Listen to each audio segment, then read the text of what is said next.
你聽過九宮飛星嗎？佢唔單止同風水有關，仲能夠幫助我哋快速預測事情。九宮飛星強調時與運，萬事萬物都喺飛星軌跡之下，只要掌握其原理，無需排盤或個人資訊，便可趨吉避凶。九宮飛星嘅組合好簡單，由九星喺九宮嘅運行嘅時空軌跡，以九星輪轉九宮斷方位吉凶。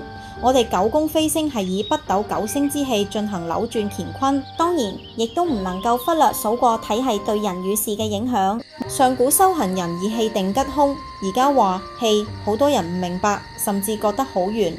其實九宮飛星回歸本源就係從象和氣着手，簡單直接，無需複雜理論或死記口訣。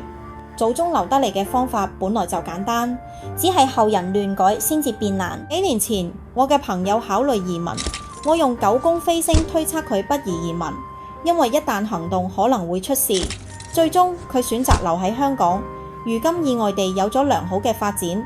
仲有一位信眾因為感情糾葛，唔知點樣抉擇，我用九宮飛星推算，提供咗當下嘅解決方案，幫助佢順利化解矛盾，雙方嘅感情更加甜蜜。仲有一個情況，一位信眾嘅細路仔經常哭鬧，情緒失控。我首先感受到孩子嘅氣場不正常，作法處理之後，並用九宮飛星推算建議調整佢嘅睡房。結果孩子嘅情緒逐漸穩定，屋企人亦都安心唔少。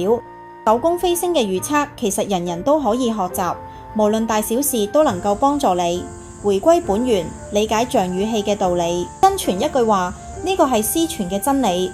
若古人嘅智慧如此複雜，何來大道至簡？我哋嘅九宮飛星使用最原始嘅方式，讓大家能快速入手，準確率極高，無需繁瑣嘅理論過程。你而家面臨咩問題？